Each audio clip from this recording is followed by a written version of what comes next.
Nunca imaginé que las palabras más crueles de mi vida vendrían de la boca de mi propio hijo.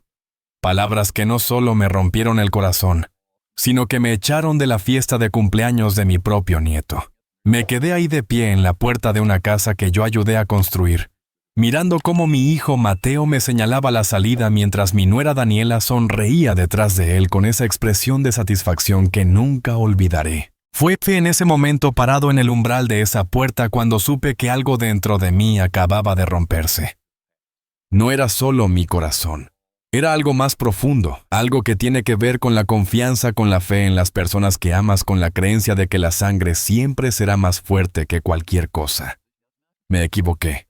Me equivoqué tanto que duele admitirlo, pero lo que ellos no sabían, lo que nadie en esa habitación llena de globos de colores y risas falsas podía imaginar, era que yo ya había tomado una decisión. Una decisión que cambiaría todo para siempre. Una decisión que había estado madurando en mi mente durante meses, esperando el momento exacto para ejecutarla. Y ese momento había llegado. Antes de continuar con esta historia, que todavía me cuesta creer que sea mía, quiero pedirte algo.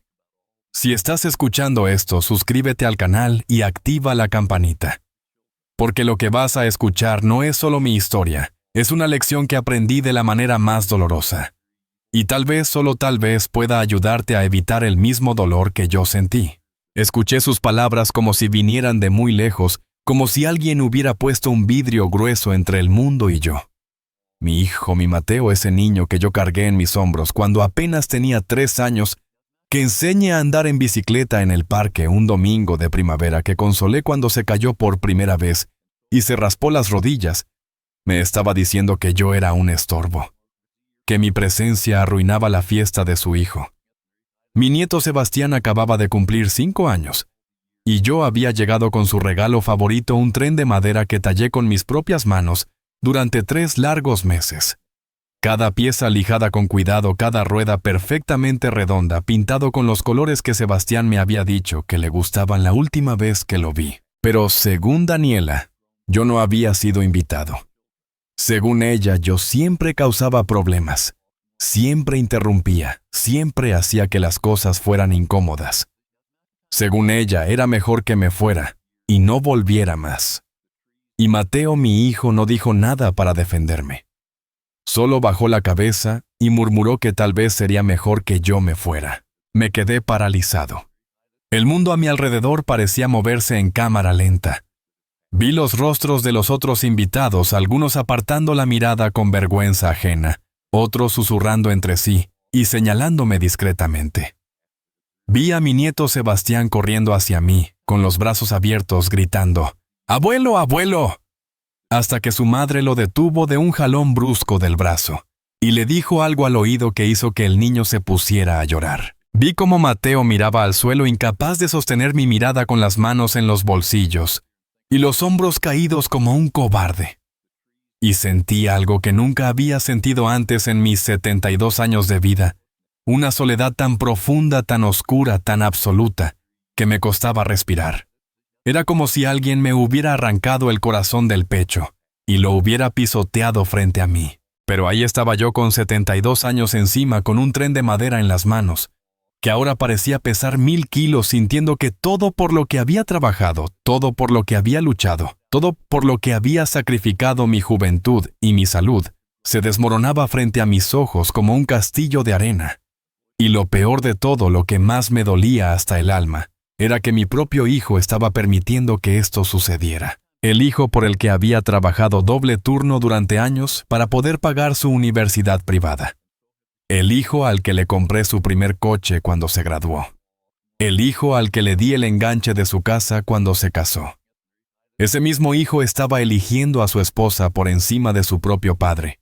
Estaba eligiendo la comodidad sobre la lealtad. Estaba eligiendo el silencio sobre la verdad. Y en ese momento, mientras caminaba hacia la puerta con la cabeza en alto y las lágrimas contenidas porque no iba a darles la satisfacción de verme llorar, decidí que esto no iba a quedar así.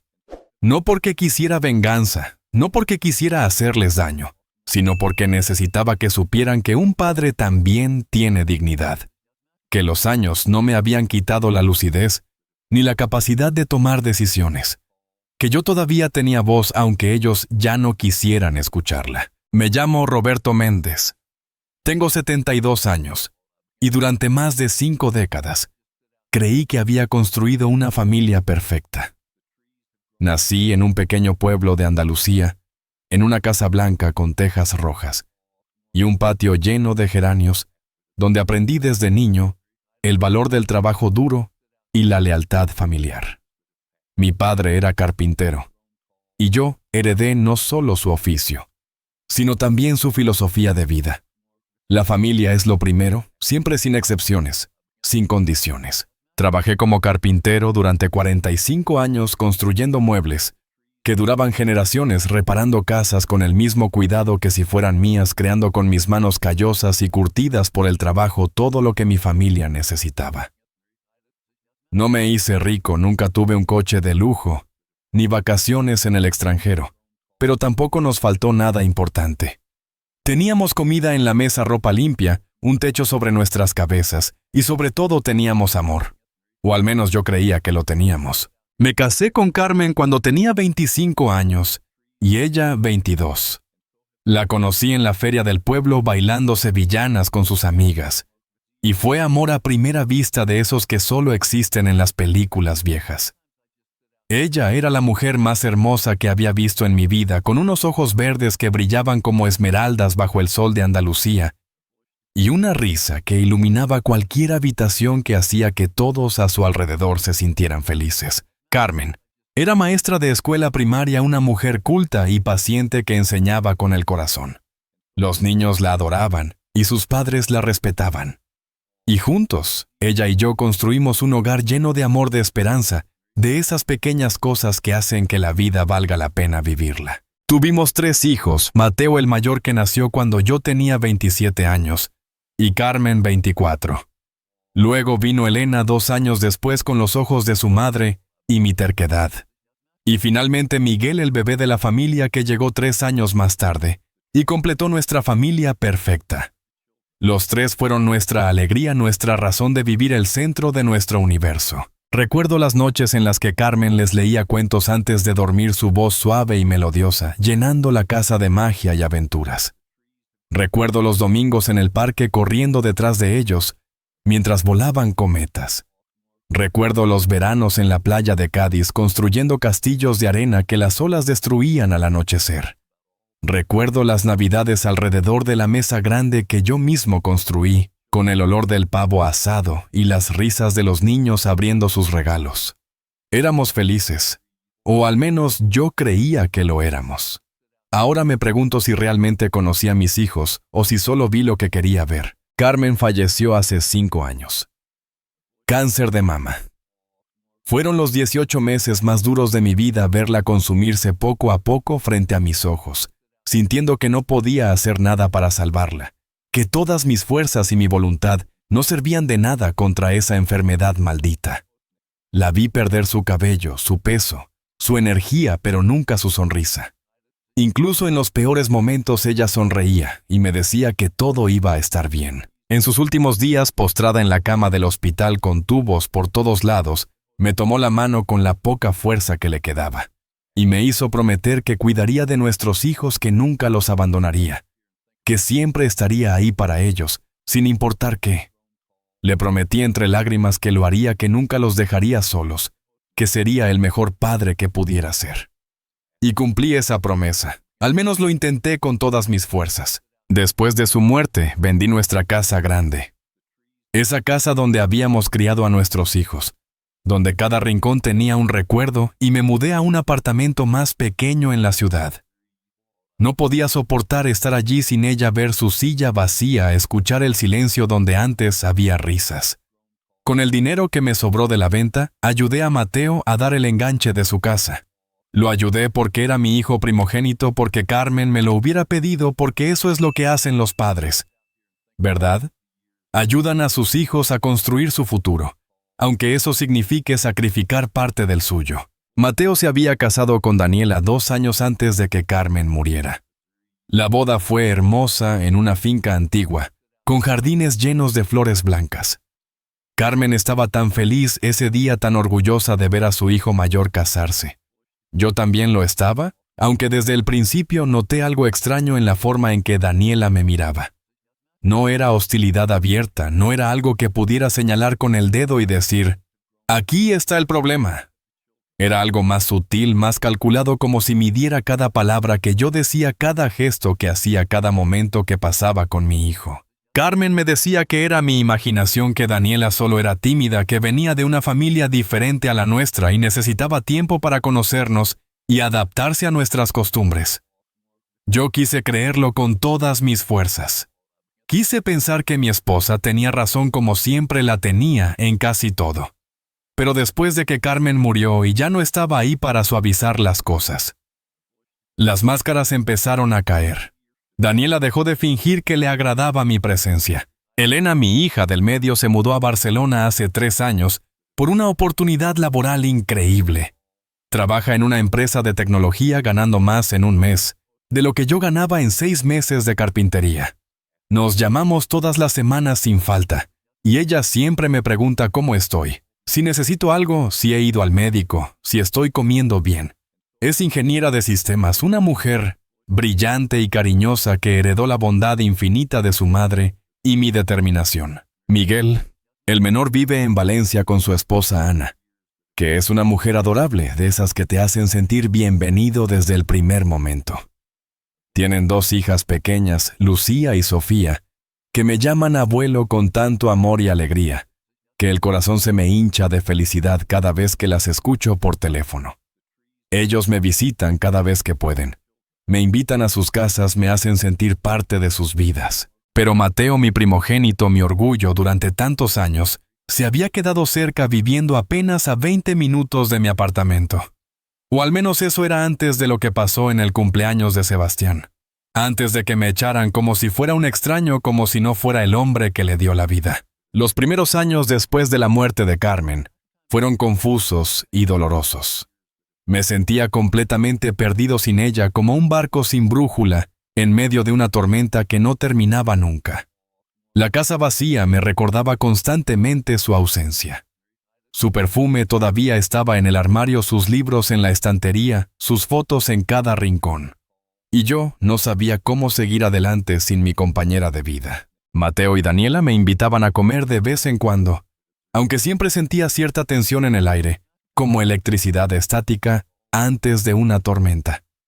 Daniela servía la comida con una sonrisa forzada que no llegaba a sus ojos, y Mateo evitaba mi mirada cuando ella hacía comentarios pasivos sobre lo difícil que era tener invitados, sobre lo pequeña que era su casa, sobre lo cansado que estaba después del trabajo y que apenas tenía tiempo para su propia familia. Yo entendía perfectamente las indirectas.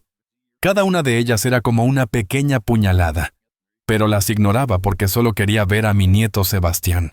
Ese niño de ojos brillantes era mi alegría, mi conexión con Carmen, mi razón para seguir levantándome cada mañana. Sin él creo que me habría dejado consumir por la tristeza. Sebastián era idéntico a su abuela Carmen. Tenía los mismos ojos verdes que cambiaban de tono según la luz, la misma risa contagiosa que hacía que todos a su alrededor sonrieran sin poder evitarlo, la misma curiosidad insaciable por el mundo y todo lo que lo rodeaba. Cuando estaba con él sentía que Carmen seguía viva de alguna manera misteriosa, que su espíritu continuaba presente a través de ese niño hermoso. Le enseñé a tallar madera en mi pequeño taller del apartamento, exactamente como mi padre me enseñó a mí, cuando yo tenía su edad. Le mostré cómo sostener el formón correctamente, cómo sentir la veta de la madera, cómo respetar el material con el que trabajábamos.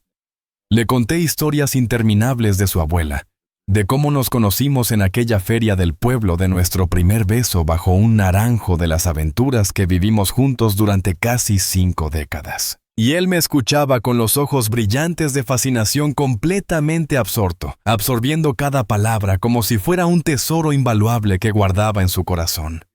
Esos momentos junto a Sebastián eran todo para mí, eran lo único que mantenía mi corazón latiendo con esperanza. Pero Daniela los veía de otra manera completamente diferente. Para ella, yo era una intromisión molesta en su vida perfecta, un recordatorio constante e incómodo de que su esposo tenía una vida completa antes de conocerla. una familia que existía mucho antes de ella y que no giraba a su alrededor como ella quería.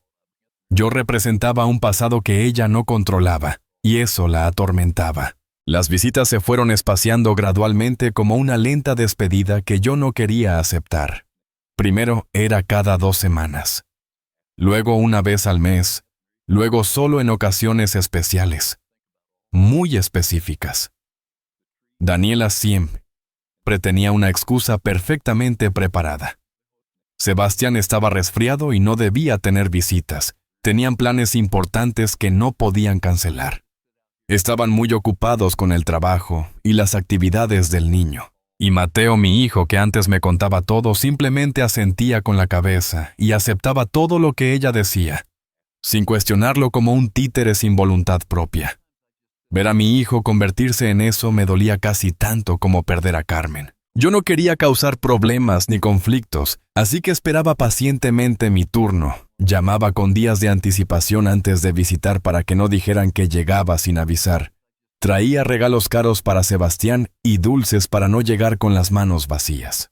Hacía todo lo que creía correcto para mantener la paz familiar, para no ser ese suegro entrometido del que todo el mundo se queja. Pero la paz que yo buscaba desesperadamente era en realidad una rendición silenciosa, una pérdida gradual de mi dignidad y mi lugar en la familia.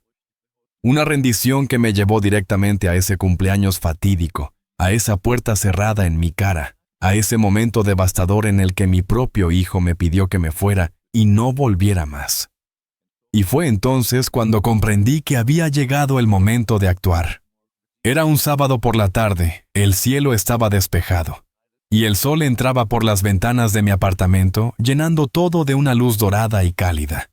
Había pasado toda la mañana preparando una paella, la especialidad de Carmen, siguiendo la receta exacta que ella me había enseñado durante nuestros años de matrimonio. Cada ingrediente medido con precisión, cada paso ejecutado, con el cuidado que ella me había inculcado. El olor del azafrán y el arroz llenaba el apartamento mezclándose con el aroma del sofrito de tomate y pimientos que había preparado desde temprano. Había puesto la mesa con el mantel blanco bordado que Carmen había hecho a mano, ese que solo sacábamos en ocasiones especiales. Coloqué los platos buenos, los cubiertos de plata que fueron regalo de boda, las copas de cristal que brillaban bajo la luz. En el centro de la mesa, un jarrón con claveles rojos, las flores favoritas de mi esposa. Todo tenía que estar perfecto porque hoy, después de 2 meses sin verlos, Mateo había aceptado venir a comer con Daniela y Sebastián. 2 meses. 60 días desde aquella humillación en el cumpleaños. 60 noches preguntándome qué había hecho mal, revisando cada momento, cada palabra, cada gesto, buscando el error que había cometido para merecer semejante trato. Y finalmente, después de muchas llamadas ignoradas y mensajes sin respuesta, Mateo había respondido. «Está bien, papá. Iremos el sábado a comer».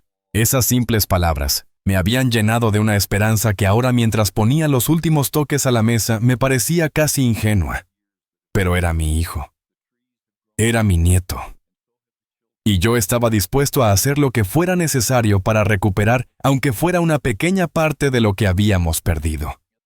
O al menos eso era lo que me decía a mí mismo, mientras revisaba por 10ª vez que todo estuviera en orden. Llegaron con media hora de retraso. Escuché sus pasos en el pasillo y me apresuré a abrir la puerta antes de que tocaran el timbre. Sebastián corrió hacia mí gritando, «¡Abuelo Roberto!», y se aferró a mis piernas con esa fuerza sorprendente que tienen los niños pequeños. Lo alcé en brazos sintiendo cómo mi corazón se llenaba de una alegría que no había sentido en meses. Olía a champú de manzana y a galletas, y sus bracitos rodearon mi cuello con un amor puro y sin condiciones. «Hola, papá», dijo Mateo con voz monótona, sin mirarme directamente a los ojos.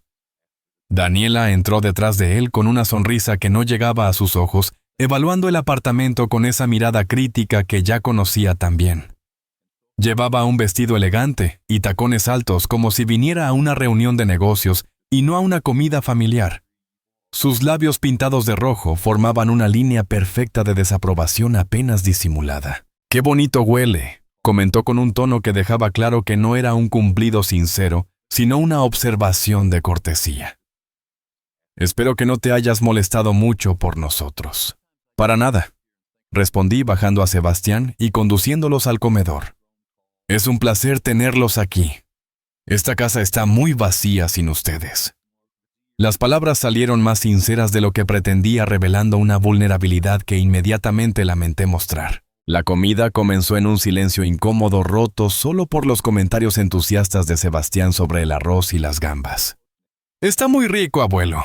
¿Me enseñas a hacerlo?», preguntaba con la boca llena, y yo sonreía agradecido por su inocencia, por esa capacidad de los niños de no ver las tensiones que los adultos creamos a nuestro alrededor. «Claro que sí, campeón. Cuando quieras te enseño. Es la receta de tu abuela Carmen», le dije, y noté cómo Daniela apretaba los labios ante la mención de mi esposa. Como si Carmen incluso desde el más allá fuera una amenaza para su territorio, cuidadosamente marcado. «Sebastián, no hables con la boca llena», lo regañó Daniela secamente. «Y siéntate bien en la silla». El niño obedeció inmediatamente, su alegría apagándose como una vela bajo el viento, y algo dentro de mí se quebró un poco más. Mateo comía en silencio, moviendo la comida en su plato sin mucho apetito, como si cada bocado le costara un esfuerzo enorme. Sus hombros estaban tensos, su mandíbula apretada. Reconocí esos gestos porque eran los mismos que hacía de niño cuando algo lo preocupaba, pero no sabía cómo expresarlo. Mi hijo estaba sufriendo, pero había construido muros tan altos a su alrededor que ya no podía alcanzarlo. Intenté hacer conversación. Les pregunté por el trabajo, por los vecinos, por las clases de Sebastián en el colegio. Daniela respondía con monosílabos, mirando su teléfono móvil cada pocos minutos, como si esperara una llamada urgente que la salvara de este compromiso familiar. Mateo asentía y murmuraba respuestas vagas, sin elaborar, sin mostrar ningún interés real en compartir su vida conmigo. «¿Y tú, papá? ¿Cómo has estado?», preguntó Mateo finalmente, y por un momento creí ver un destello de preocupación genuina en sus ojos. Un pequeño resquicio de mi hijo real bajo la máscara que Daniela había ayudado a construir. «Bien, bien». Mentí porque ¿qué otra cosa podía decir? Que me despertaba cada mañana con un peso en el pecho. Que hablaba solo en el apartamento vacío porque necesitaba escuchar una voz humana. Que había pensado en vender todo y mudarme lejos para no tener que enfrentar el rechazo constante de mi propio hijo. He estado trabajando en algunos proyectos de carpintería. Nada importante. «Qué bien», respondió Daniela con ese tono condescendiente que había perfeccionado. «Es bueno que te mantengas ocupado. Los adultos mayores necesitan actividades para no deprimirse». La forma en que dijo «adultos mayores» sonaba como un insulto disfrazado de preocupación médica. Apreté los puños bajo la mesa, sintiendo cómo la rabia subía por mi garganta, pero me contuve. No iba a darle la satisfacción de verme perder el control. No aquí, no ahora, no frente a Sebastián. Después del postre, un flan casero que Sebastián devoró con entusiasmo infantil. Daniela miró su reloj de pulsera de forma ostentosa y anunció que tenían que irse. «Sebastián tiene entrenamiento de fútbol a las 5», dijo, aunque yo sabía perfectamente que era mentira, porque el niño me había contado hacía un mes que los entrenamientos eran los martes, y jueves, nunca los sábados. «Pero mamá, quiero quedarme con el abuelo», protestó Sebastián, y mi corazón se hinchó de amor por ese niño valiente. Me prometió que me iba a enseñar a tallar un barquito. «Otro día, cariño», dijo Daniela firmemente, tomándolo de la mano con más fuerza de la necesaria. «El abuelo está cansado y necesita descansar». Me miró directamente con una sonrisa fría que no ocultaba el mensaje subyacente. «Este no es tu nieto, es mío, y decido yo cuándo y cómo lo ves». Me levanté para despedirlo, sintiendo cómo cada músculo de mi cuerpo protestaba por la tensión acumulada durante la comida. Les di un abrazo a cada uno, notando cómo Daniela se ponía rígida bajo mi contacto, cómo Mateo apenas correspondía el gesto. Solo Sebastián me abrazó con fuerza, susurrando en mi oído: «Te quiero, abuelo», antes de que su madre lo arrastrara hacia la puerta. Cuando se fueron me quedé en el umbral viendo cómo bajaban las escaleras. Escuché sus voces alejándose, y entonces oí algo que me heló la sangre. La voz de Daniela clara y cortante en el silencio del edificio. Ya ves, Mateo, te dije que sería aburrido. Tu padre se está haciendo viejo y patético. ¿De verdad quieres que Sebastián pase tiempo con alguien tan anticuado? No escuché la respuesta de Mateo. Solo oí sus pasos alejándose sin defender a su padre, sin decir una palabra en mi favor. El silencio de mi hijo fue peor que cualquier insulto que Daniela pudiera lanzar. Cerré la puerta lentamente y me apoyé contra ella sintiendo cómo las lágrimas que había contenido durante toda la comida finalmente comenzaban a caer. Miré el comedor, los platos sucios, las servilletas arrugadas, las sillas descolocadas. Todo ese esfuerzo, toda esa esperanza para nada. Había sido un fracaso absoluto. Pero entonces noté algo. En la mesa junto al plato de Daniela, su teléfono móvil. Lo había olvidado en su prisa por irse por escapar de mi presencia incómoda. Lo tomé sintiendo el peso ligero del dispositivo en mi mano temblorosa. La pantalla se iluminó con una notificación y, sin querer, sin buscarlo, realmente vi un mensaje. Un mensaje de Mateo a Daniela enviado apenas 2 días antes. Ya hablé con el notario. Dice que podemos empezar el proceso para la tutela. Si conseguimos demostrar que papá no puede cuidarse solo, podemos tomar control de sus cuentas y su apartamento. Solo necesitamos un poco más de tiempo para preparar el caso. El mundo se detuvo. Leí el mensaje 1, 2, 3 veces, sin poder creer lo que mis ojos veían. Tutela. Control de mis cuentas. Mi apartamento. Mi propio hijo estaba planeando declararme incapaz, quitarme mi autonomía, robarme lo poco que me quedaba en esta vida. Y todo orquestado por Daniela, por supuesto. Con manos temblorosas seguí leyendo. Había más mensajes, toda una conversación, detallando el plan. ¿Cómo iban a documentar cada olvido mío, cada momento de confusión, construyendo un caso falso de demencia senil? ¿Cómo el apartamento sería vendido y el dinero usado para pagar mi cuidado en alguna residencia barata? ¿Cómo finalmente se desharían del estorbo que yo representaba en sus vidas perfectas? Las lágrimas se secaron.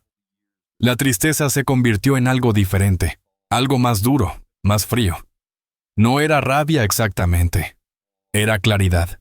Una claridad cristalina que me mostró la verdad sin filtros ni ilusiones. Mi hijo no era débil. Mi hijo no estaba siendo manipulado. Mi hijo era cómplice activo de todo esto. Y eso cambiaba todo. Me senté en el sofá todavía sosteniendo el teléfono y tomé una decisión. No iba a ser víctima. No iba a dejar que me robaran mi dignidad, mi autonomía, mi vida. Si querían guerra, tendrían guerra. Pero esta vez yo jugaría con mis propias reglas. Esta vez el viejo carpintero les iba a enseñar que la experiencia y la astucia valen más que la juventud y la avaricia. Tomé mi propio teléfono y marqué un número que tenía guardado desde hacía años. Don Javier, soy Roberto Méndez. Necesito asesoría legal urgente. Si es sobre mi familia. ¿Puede recibirme el lunes por la mañana? Perfecto.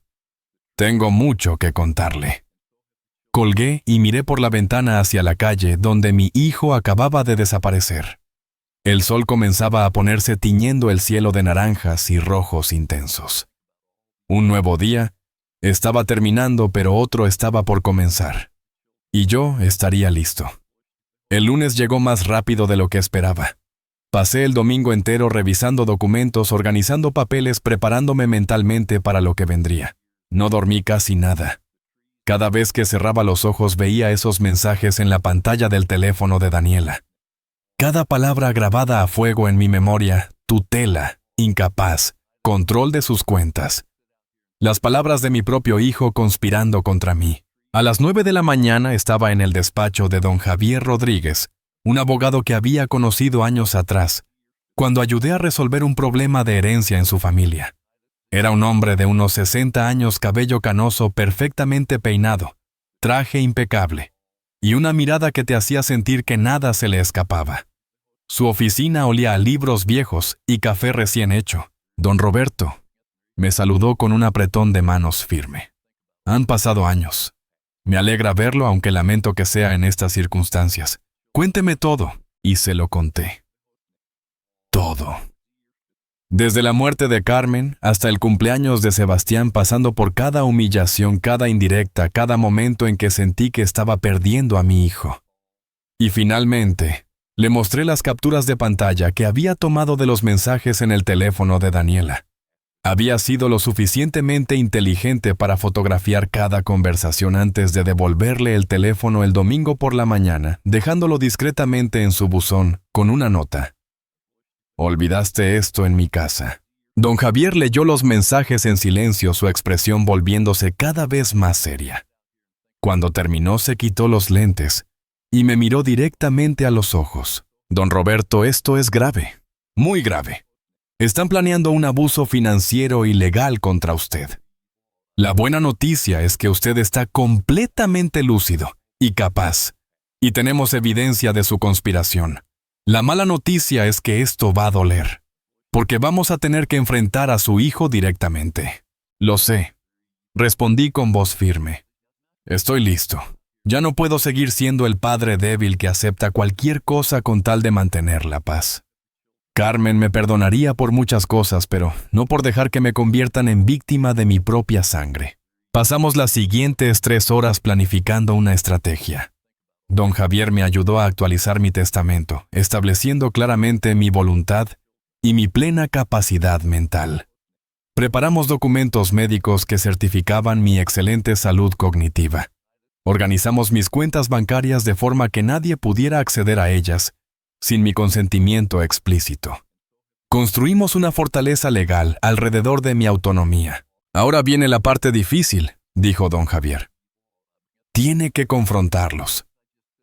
Y tiene que hacerlo con testigos presentes, de preferencia grabando la conversación. Necesitamos que quede registrado que usted está completamente consciente y que ellos son los agresores, no al revés. ¿Cuándo?, pregunté. Esta misma semana. Antes de que se den cuenta de que usted sabe algo. El elemento sorpresa es su mejor arma.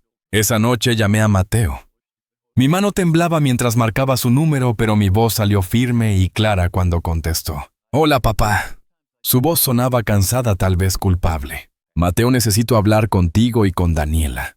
Es importante, muy importante. Hubo una pausa.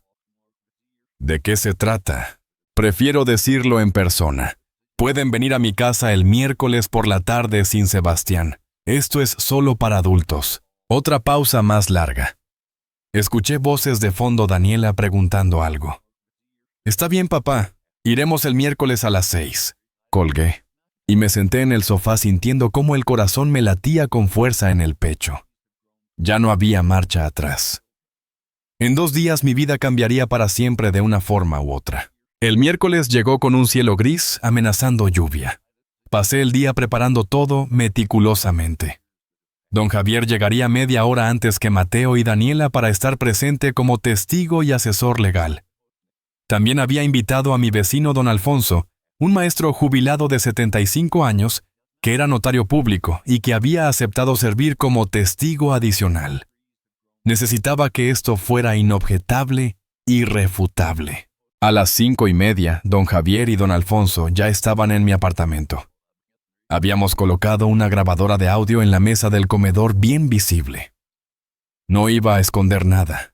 Iba a poner todas las cartas sobre la mesa y dejar que las fichas cayeran donde tuvieran que caer. ¿Está seguro de esto, don Roberto?, me preguntó don Alfonso, su rostro arrugado, mostrando preocupación genuina. Es su hijo. Estas cosas dejan cicatrices. Ya tengo cicatrices, respondí. Ahora solo estoy tratando de evitar que me entierren vivo. A las 6 en punto sonó el timbre. Abrí la puerta y encontré a Mateo y Daniela en el pasillo.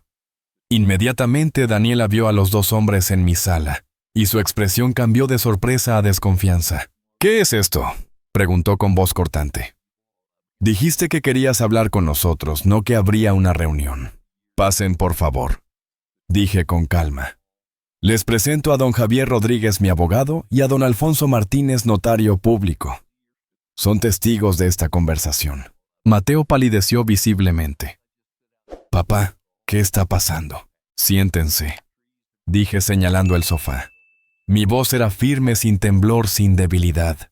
Era la voz de un hombre que había tomado una decisión y no iba a retroceder. Tenemos mucho de qué hablar. Se sentaron lentamente Daniela con los labios apretados en una línea delgada. Mateo con las manos temblorosas. Yo me senté frente a ellos con don Javier a mi derecha y don Alfonso a mi izquierda. La grabadora estaba en el centro de la mesa, su luz roja parpadeando. Hace 2 semanas comencé. Olvidaste tu teléfono en mi casa, Daniela. Y cuando lo encontré vi algo que nunca imaginé que vería. El color desapareció completamente del rostro de Daniela. Mateo la miró confundido, luego me miró a mí. Leí los mensajes. Continué. Todos los mensajes entre ustedes dos. Los planes para declararme incapaz, para tomar control de mis cuentas, para vender mi apartamento, para meterme en una residencia barata mientras ustedes se reparten mi dinero. Papá, yo puedo explicar, comenzó Mateo, pero lo interrumpí. No, Mateo. Esta vez tú vas y a escuchar. Durante 2 años he aceptado tus desaires, tus cancelaciones, tus excusas. He aceptado ser tratado como un estorbo en la vida de mi propio nieto. He tragado cada insulto de Daniela, cada comentario pasivo-agresivo, cada humillación, porque no quería perder a mi familia.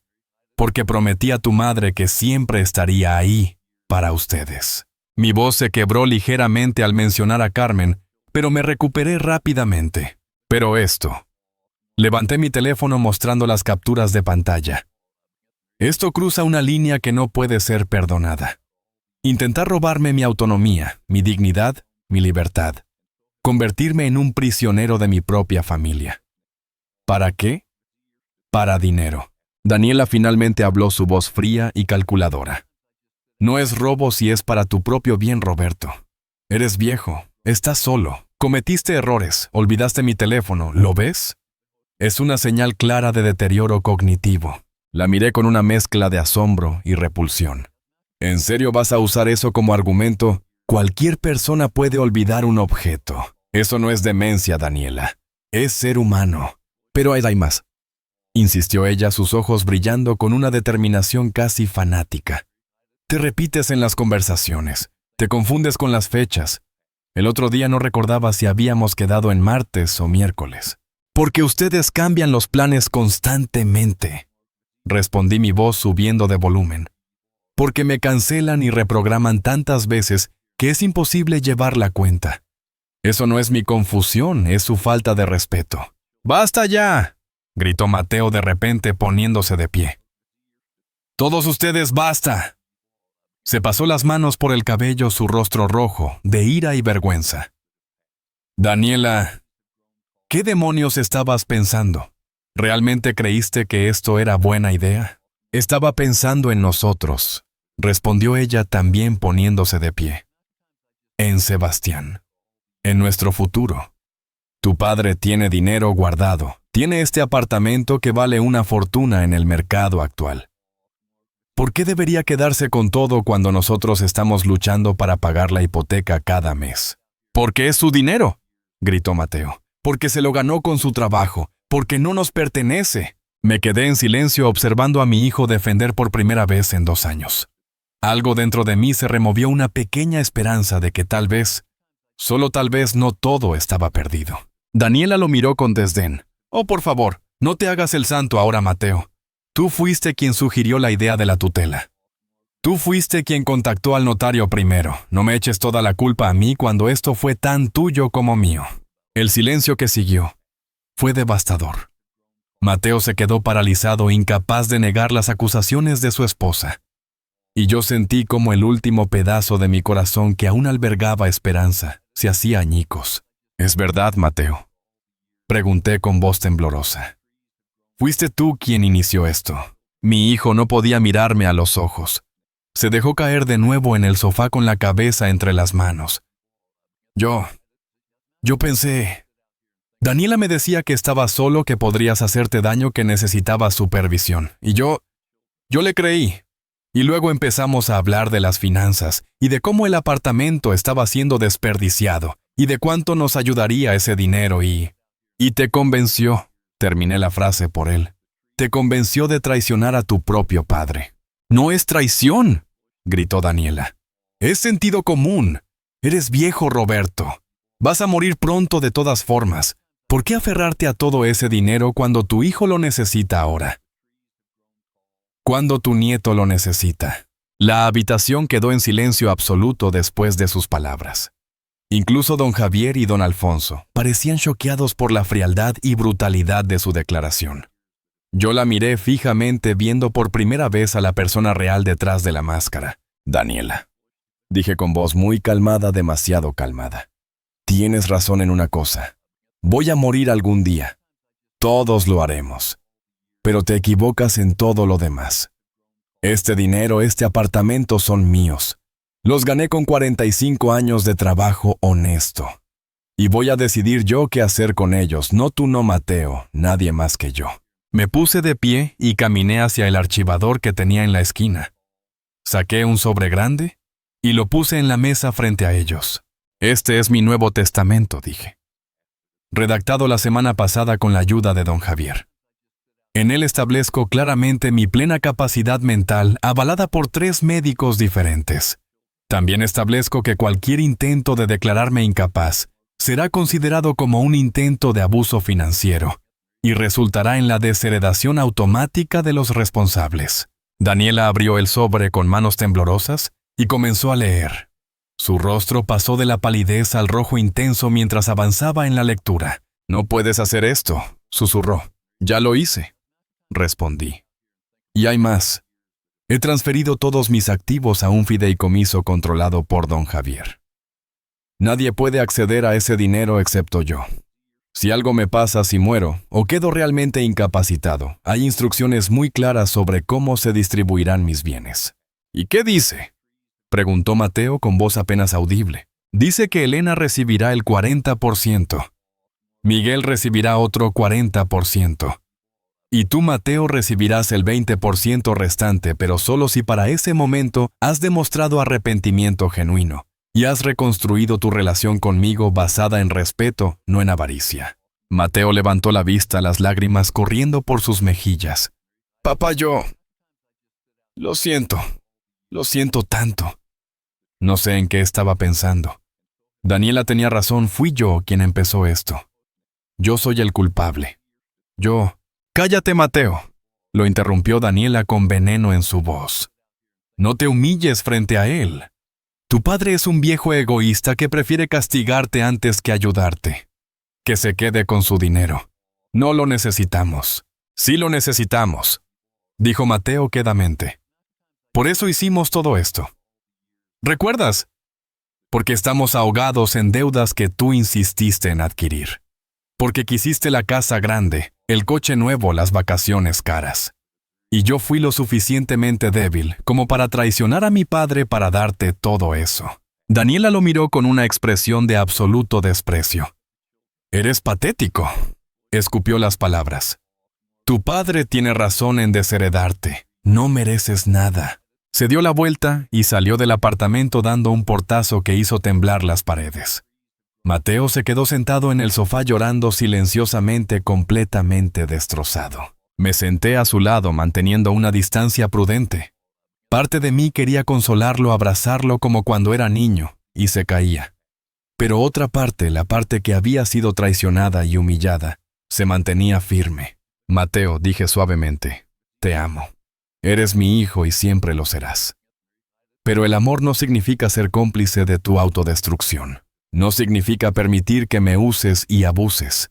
Ese testamento no es un castigo, es una oportunidad. Una oportunidad para que demuestres quién eres realmente, para que elijas ser el hombre que tu madre y yo criamos, no el que Daniela quería que fueras».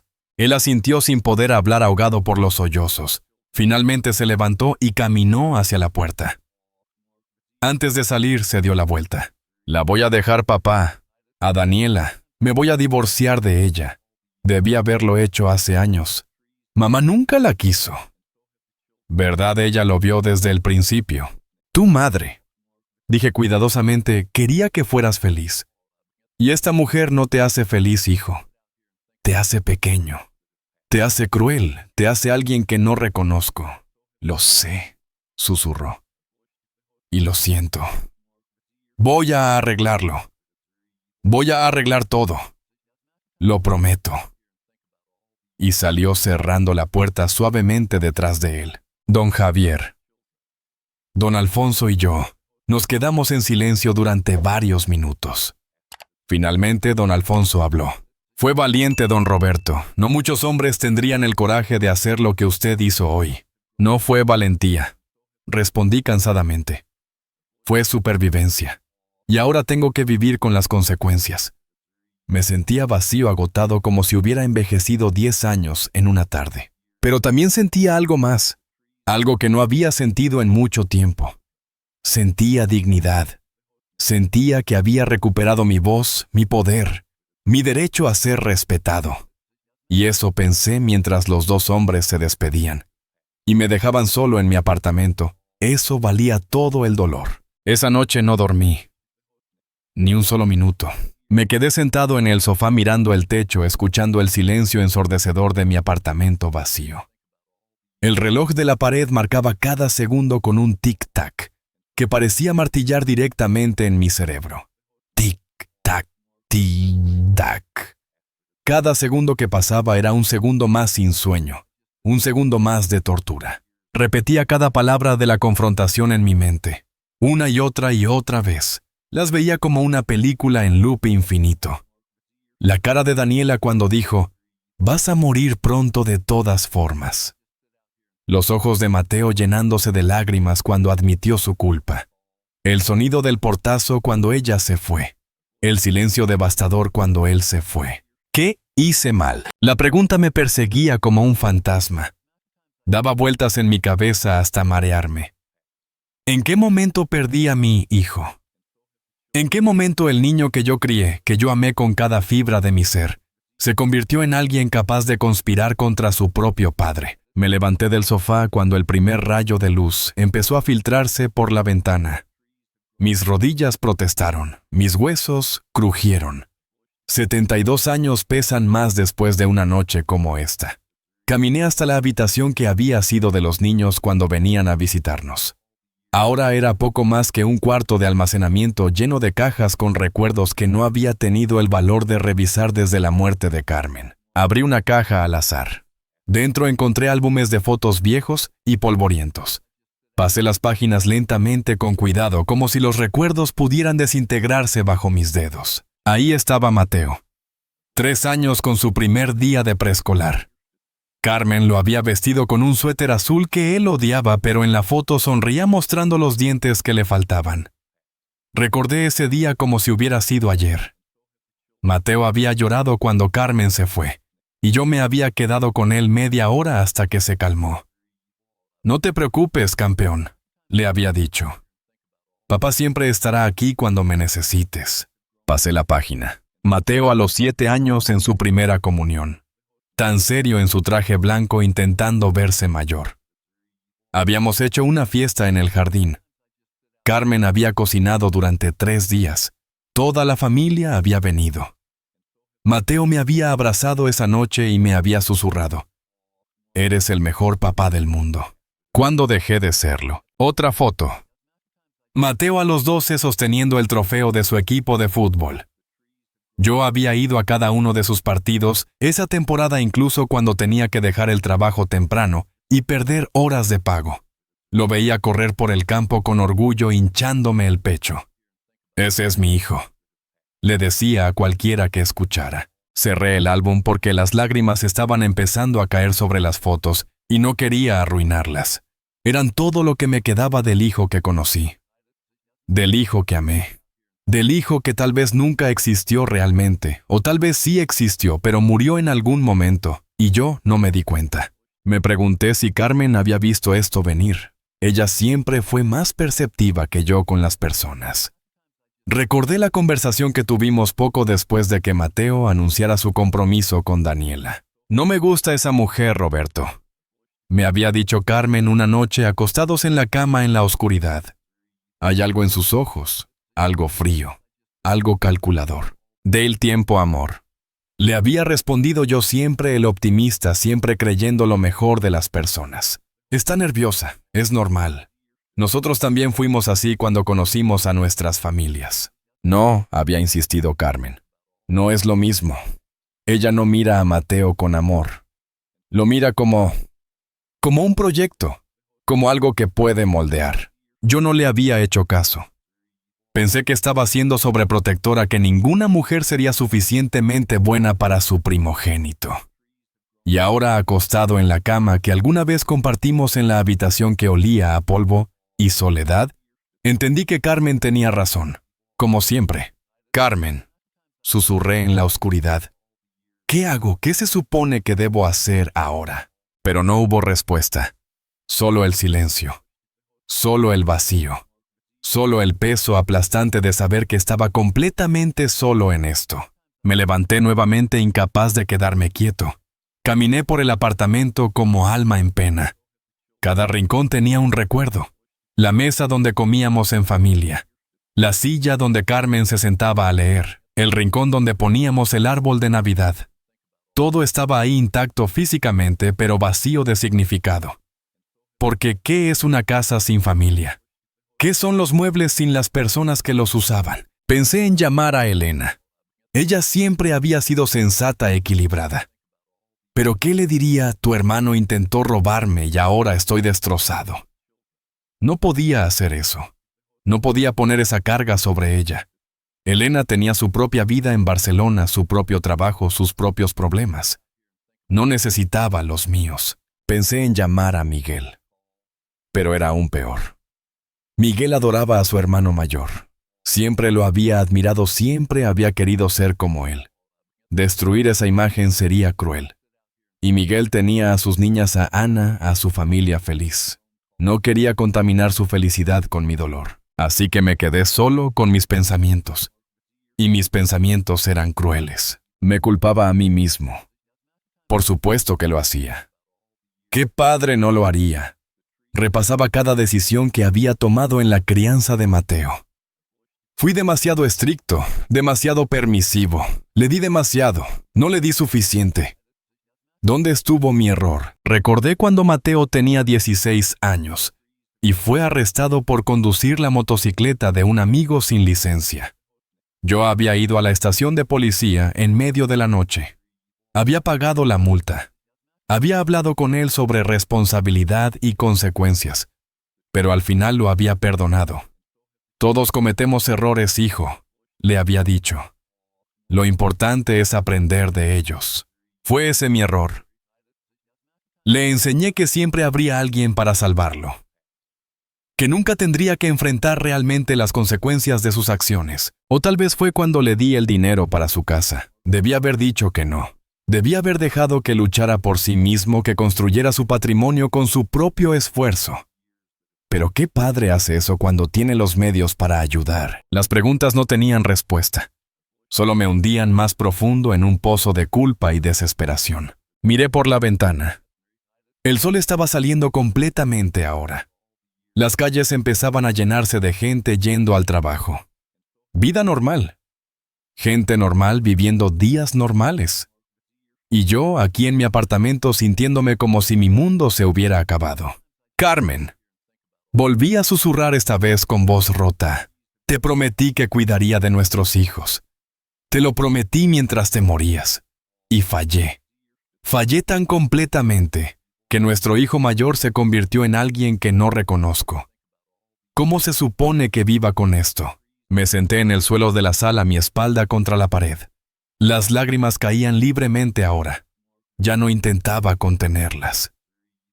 ¿Para qué no había nadie aquí para verme? Nadie a quien tuviera que mostrarle fortaleza. Solo yo y mi dolor. Lloré por mi hija. Por el niño que fue y el hombre en que se convirtió. Lloré por Sebastián, mi nieto inocente atrapado en medio de todo esto. Lloré por Carmen, que se había ido demasiado pronto y me había dejado solo para navegar este desastre.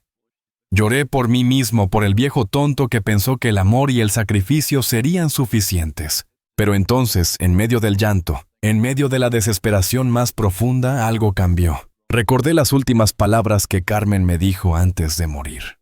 Estaba en la cama del hospital tan frágil que parecía que se rompería con un soplo de viento.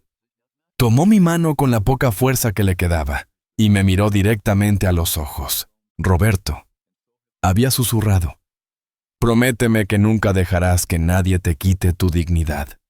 Prométeme que siempre te respetarás a ti mismo, incluso cuando otros no lo hagan. Especialmente cuando otros no lo hagan. La dignidad no es algo que otros te dan. Es algo que tú mantienes. En ese momento en el hospital no entendí completamente lo que quería decir. Pensé que estaba delirando por los medicamentos. Pero ahora sentado en el suelo de mi apartamento con las lágrimas secándose en mis mejillas, lo entendí perfectamente. Carmen sabía. De alguna manera sabía que esto vendría. Sabía que habría momentos en que tendría que elegir entre mantener la paz y mantener mi dignidad. Y me estaba diciendo que eligiera la dignidad. Me puse de pie lentamente. Mis rodillas protestaron nuevamente, pero esta vez los ignoré. Caminé al baño y me lavé la cara con agua fría. Me miré en el espejo. Ojos rojos, rostro cansado, arrugas profundas. Pero también vi algo más. Vi determinación. No iba a dejar que esto me destruyera. No iba a convertirme en víctima. Mateo había tomado sus decisiones y yo había tomado las mías. Había establecido límites. Había protegido lo que era mío. Había defendido mi derecho a vivir con dignidad. Y sí dolía. Dios, cómo dolía. Pero el dolor era preferible a la humillación. El dolor era preferible a permitir que me convirtieran en un peón en el juego de avaricia de Daniela. Tomé mi teléfono y marqué el número de Elena. Contestó al tercer tono su voz alegre y llena de energía. «Papá, qué sorpresa, ¿cómo estás?» «Elena». Mi voz sonó más firme de lo que esperaba. «Necesito contarte algo. Algo importante sobre tu hermano». Hubo una pausa. «Está bien, le pasó algo. Depende de cómo lo veas», respondí. «Pero necesitas saberlo. Todos necesitan saberlo». Y se lo conté. Todo. Elena escuchó en silencio, solo interrumpiendo ocasionalmente para hacer preguntas o expresar incredulidad. Cuando terminé hubo un largo silencio. «¿Papá?», dijo finalmente, su voz temblorosa de emoción. «Lo siento mucho. No tenía idea de que las cosas estuvieran tan mal. Debí haber estado más atenta. Debí haberte visitado más seguido. No es tu culpa, mi niña», le dije sintiendo cómo mi corazón se llenaba de amor por mi hija. «Tú tienes tu vida. Esto es entre Mateo y yo». «Voy a ir este fin de semana», declaró ella con firmeza. «No aceptaré un no como respuesta». «Necesitas apoyo, papá, y lo vas a tener». Después de colgar con Elena, llamé a Miguel. Su reacción fue similar, una mezcla de shock, ira hacia Mateo y Daniela y amor hacia mí. También prometió visitarme pronto. Y por primera vez, desde la confrontación no me sentí completamente solo. Tenía 2 hijos que me amaban. 2 hijos que me respetaban. 2 hijos que no veían mi edad como una oportunidad para aprovecharse de mí. Mateo había hecho su elección. Había elegido a Daniela, había elegido el dinero. Había elegido el camino fácil sobre el camino correcto. Y ahora tendría que vivir con las consecuencias. Yo también había hecho mi elección. Había elegido la dignidad sobre la paz falsa. Había elegido respetarme a mí mismo sobre ser querido. Había elegido honrar la memoria de Carmen, manteniéndome firme en mis principios. Y aunque me dolía, aunque me sentía roto por dentro, también me sentía libre. Libre de las mentiras.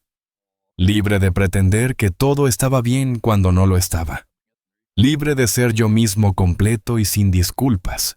Me senté en la silla de Carmen, la que ella usaba para leer, junto a la ventana. El sol entraba cálido sobre mi rostro. Cerré los ojos y por primera vez en horas sentí algo parecido a la paz. «Mantuve mi dignidad, Carmen», susurré. «Como me pediste». No fue fácil. Duele como nada que haya sentido antes. Pero lo hice. Y lo seguiré haciendo.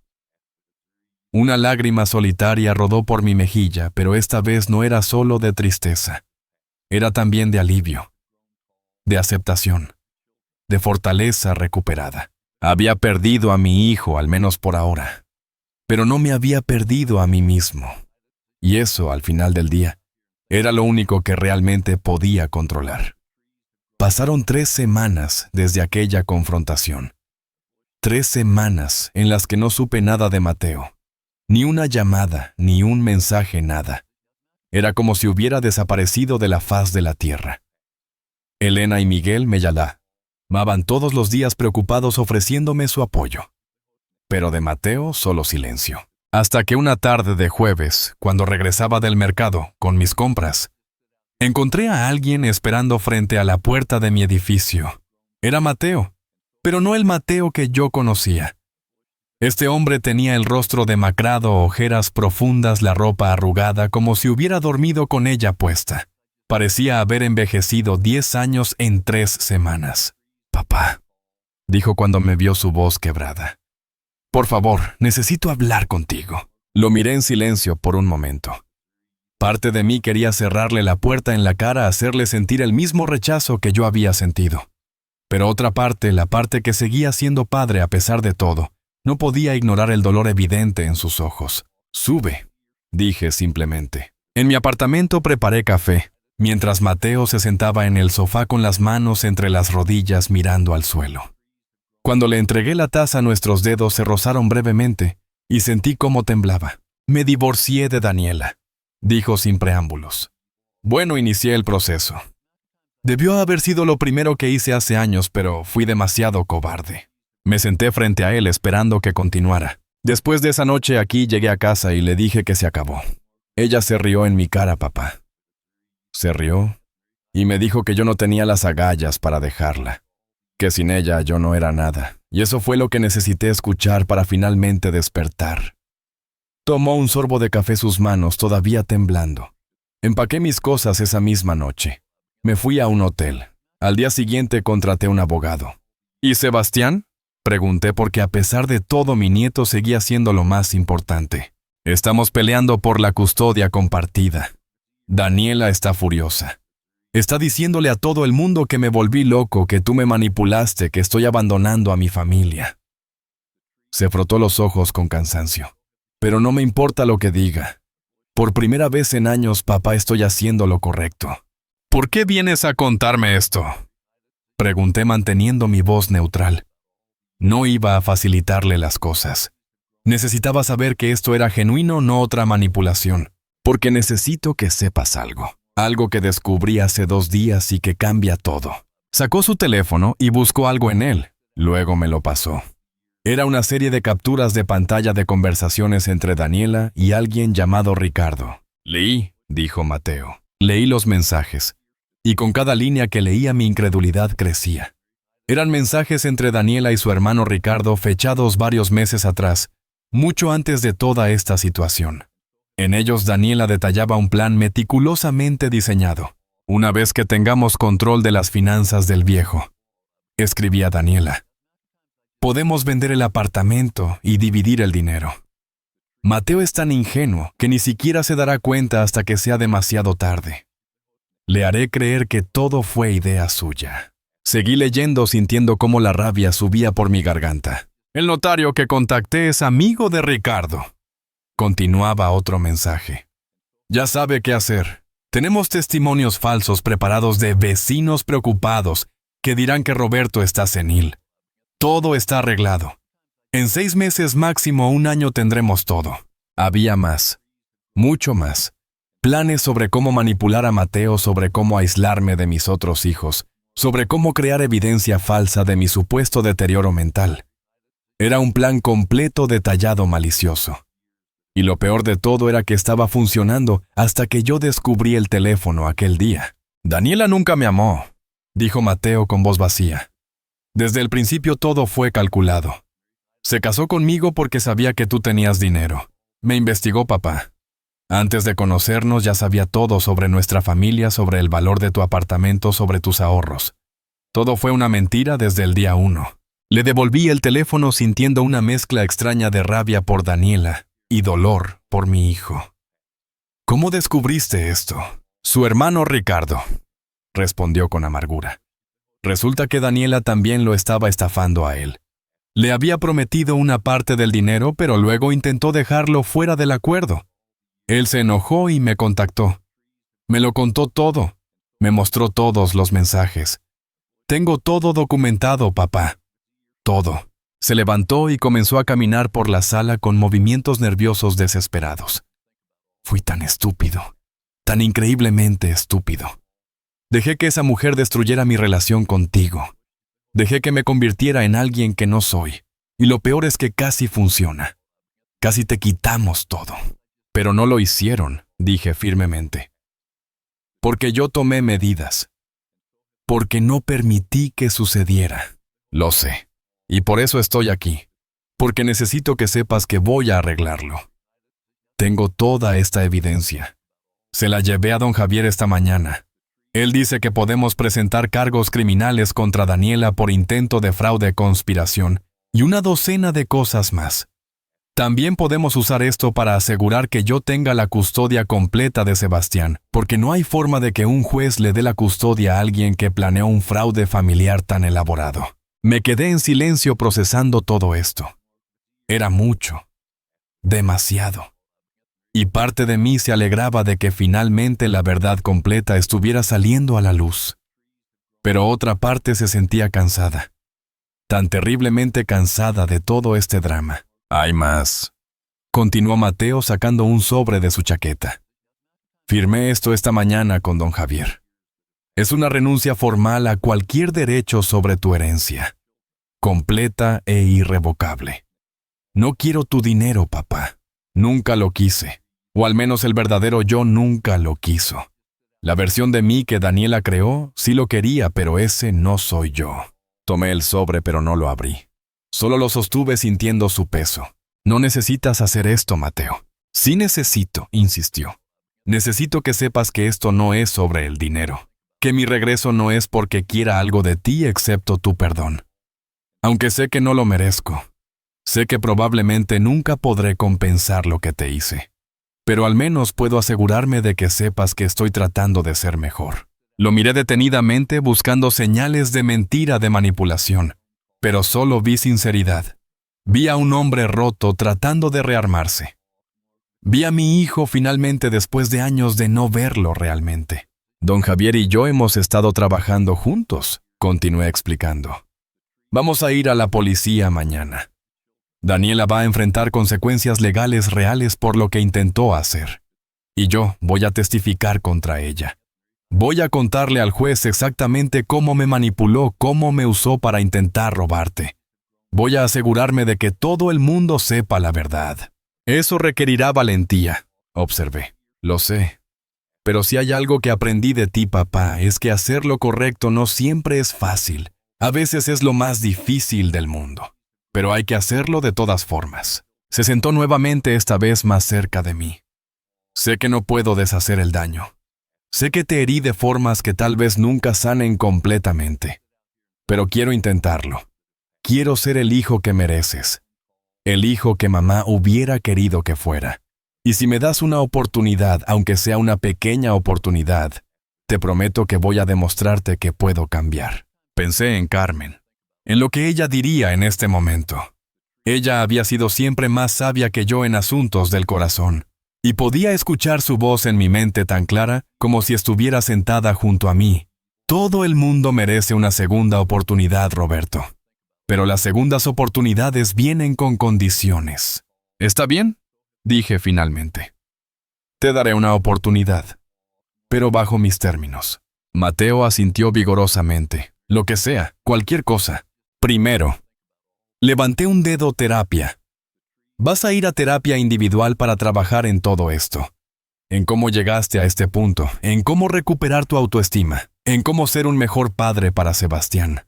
Ya tengo mi primera cita programada para la próxima semana, respondió. Segundo, que continué, transparencia total. No más secretos, no más mentiras. Si algo está pasando en tu vida, bueno o malo, me lo cuentas. Reconstruir la confianza requiere honestidad completa. Tienes mi palabra.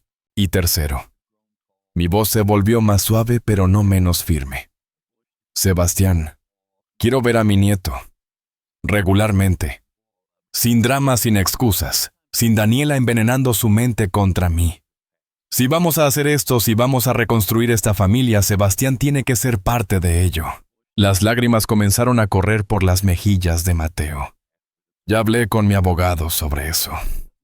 Dice que con la evidencia que tenemos contra Daniela, es casi seguro que conseguiré la custodia principal. Y cuando eso pase, tú vas a ser parte de la vida de Sebastián tanto como quieras. Te lo prometo, papá. Te lo juro por la memoria de mamá. Nos quedamos sentados en silencio por un momento, el peso de todo lo que había pasado, y todo lo que vendría colgando en el aire entre nosotros. Finalmente me levanté y caminé hacia él. Vacilé por un segundo, luego le puse una mano en el hombro. No va a ser fácil, le dije. Reconstruir lo que se rompió nunca es fácil. Y va a tomar tiempo. Mucho tiempo. Lo sé, respondió poniendo su mano sobre la mía. Pero tengo tiempo. Y tengo determinación. Y ahora con suerte tengo tu apoyo. ¿Lo tienes?, dije, y me sorprendió darme cuenta de que lo decía en serio. Pero Mateo, si vuelves a traicionar mi confianza, si vuelves a intentar algo como esto, no habrá tercera oportunidad. ¿Entiendes? Entiendo perfectamente.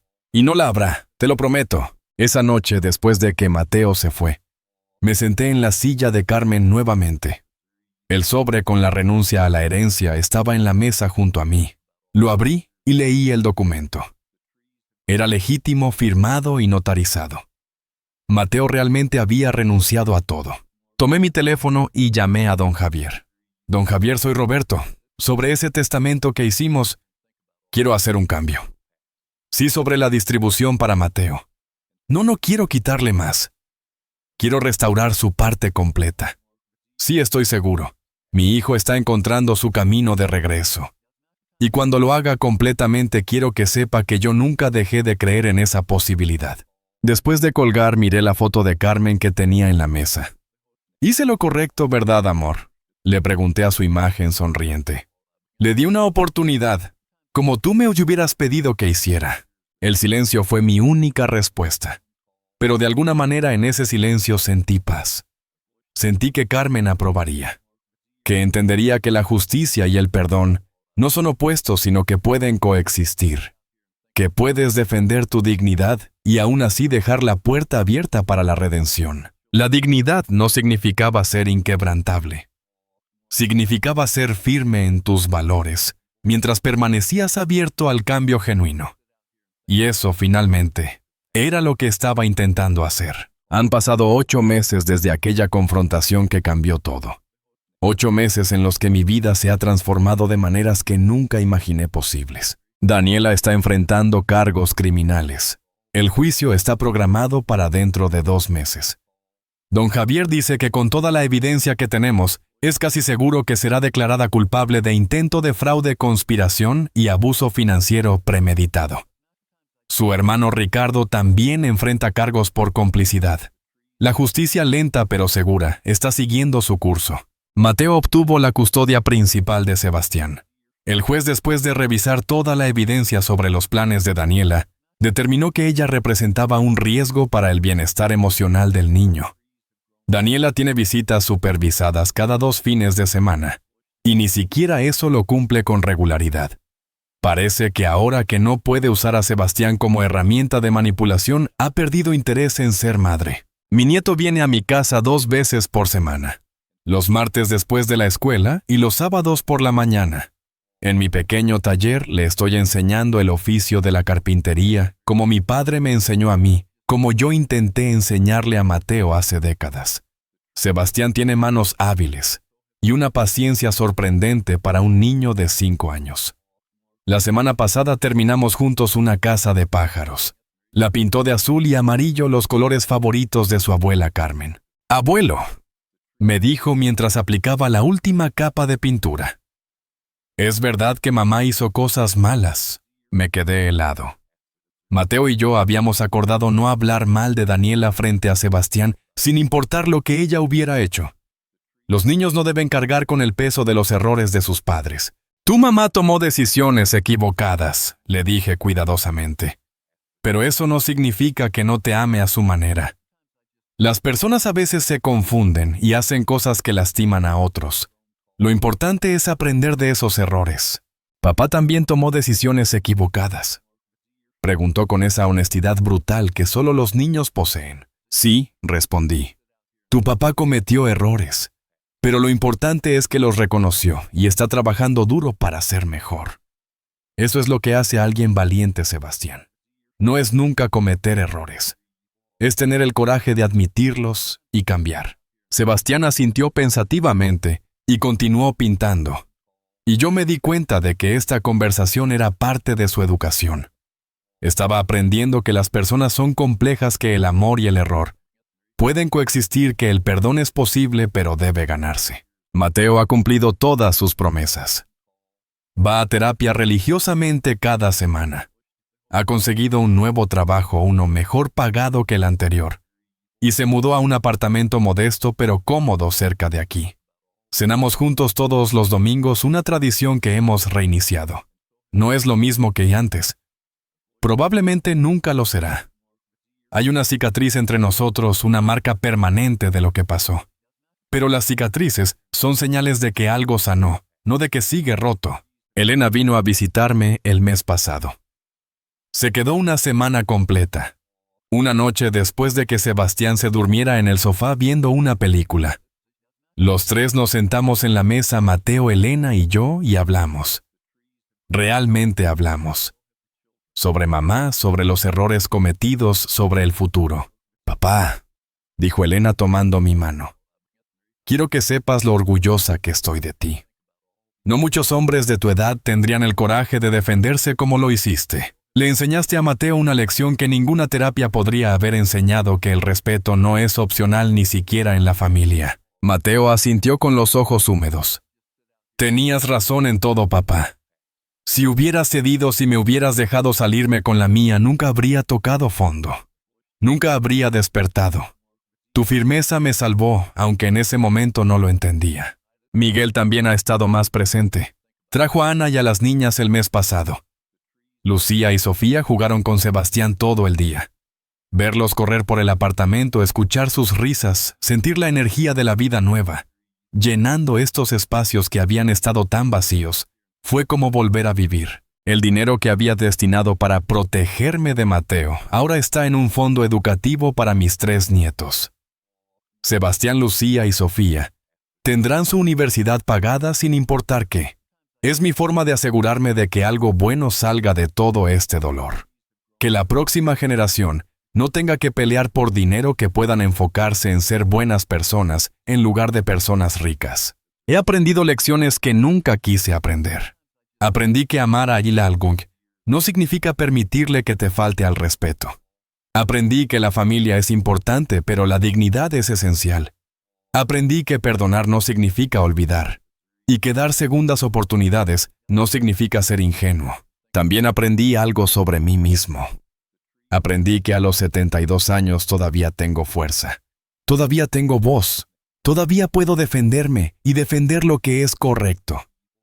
La vejez no es sinónimo de debilidad o vulnerabilidad.